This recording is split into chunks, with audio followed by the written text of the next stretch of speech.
Well, for more, joining us live is retired Australian Army General and Senior Military Fellow at the Lowy Institute, Mick Ryan. Mick, thank you so much for joining us. So what does the capture of Maduro and his wife tell you about the Trump administration? Well, good morning. I think the first things it tells us is that the recently released national security strategy that was released by the administration is something they're hewing closely to. They described how the Western Hemisphere was their priority, and this operation and the threats against other countries in the region shows that the US government and its use of military force will align closely with those stated priorities. And we just heard there with the CNN reporter Julia Benbrook talking about, comments about who will run the country. There's certainly a lot of mixed reaction, not only with that, but also the question on what next. What are you going to be looking at closely? Well, first, we need to understand that this is the beginning of something, not the end of something. The capture of Maduro is by no means the last word in what the US is doing in Venezuela. I think we'll look at who the US actually sides with, will lead the country. Will it go with the current vice president, or will it go with the actual winner of the last presidential election? We'll look at does civil strife break out or not, and what will be the US response to that?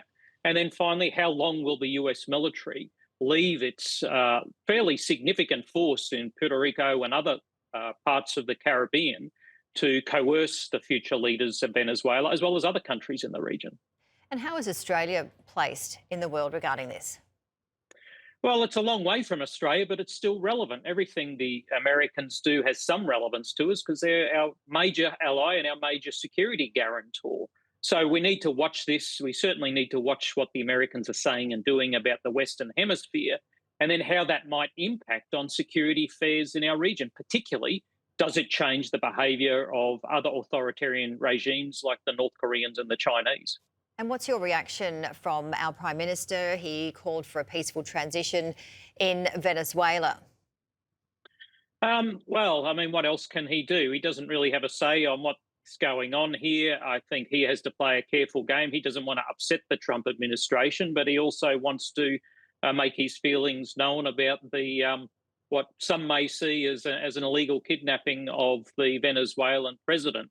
At the end of the day, I think most of the words the Australian government will express will be done in private with their American counterparts. And we are expecting to hear the charges tomorrow, American time, about Maduro and his wife. What do you anticipate will happen here? Well, I think his defence team will argue that he was illegally taken from Venezuela. It was some kind of illegal rendition. That'll be their first defence. At the end of the day, he is under indictment for multiple crimes, including drug running and being associated with drug rings, as is his wife and others. So, it'll be a pretty tough ask for his defence team to defend him, but I'm sure it'll be a pretty stiff one. And just finally, we hear so much about he's an illegitimate president, but we're also hearing that what happened with the capture is unlawful. What do you make of those arguments? Well, that may or may not be the case. I'll let the legal experts argue that. But at the end of the day, the American polity has a long history of ensuring its backyard is secure from its perspective. It's done it from the late 1700s. It's had multiple interventions in the region. We haven't seen many in the last couple of decades compared to what we saw, say, in the 20th century.